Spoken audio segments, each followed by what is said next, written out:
assez inutile comme beaucoup ont pu le signifier. Donc aujourd'hui, Manchester essaye de s'inscrire dans les nouveaux standards du football européen, mais la mayonnaise ne prend pas. Ils ont signé des partenariats avec Ineos et tout, mais ça ne prend toujours pas. Aujourd'hui, quel est le problème sur le plan de la classe dirigeante? Je pense que les dirigeants de Manchester ne sont pas des personnalités qui sont attachées au football parce qu'on ne les connaît même pas. Il a fallu qu'il y ait le président d'Ineos pour que on le sente présent au terrain, on parle de lui de temps en temps et tout. Mais avant ce Ratcliffe, si je ne me trompe pas, je ne connaissais même pas un des dirigeants de Manchester United. Donc, je pense que le constat est clair.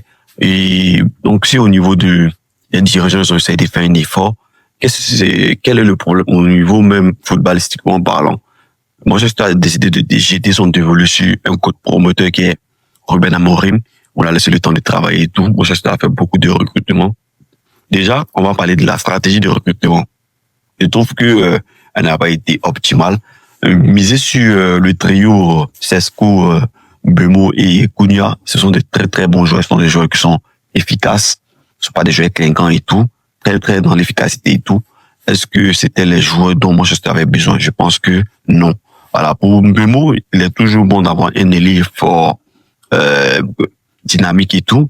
Mais je pense que Manchester, dans ce registre-là, ils ont des joueurs qui pouvaient vraiment pallier à ce besoin-là. Et dans l'effectif qu'il y en avait, que ce soit en attaque, en constructeur, je pense que le joueur dont le transfert était vraiment nécessaire, je pense que c'est Matheus Cunha, qui est un joueur polyvalent et tout.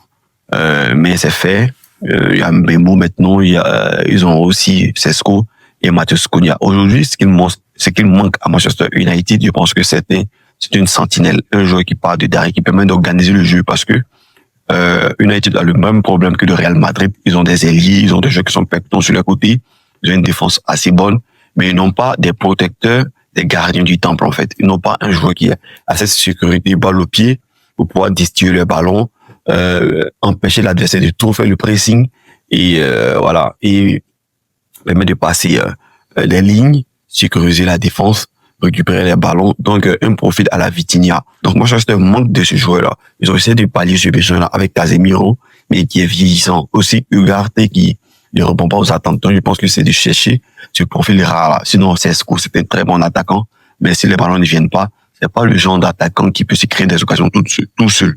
Voilà, ce sont des attaquants qui ont besoin d'être alimentés en ballon pour pouvoir être beaucoup plus dangereux. Et un Cunha, c'est différent, il peut se créer lui-même des occasions, comme je l'ai dit, c'est un attaquant polyvalent. Bemo, c'est une belle recrue. Donc, je pense que Manchester, sur le plan des recrues, il y a des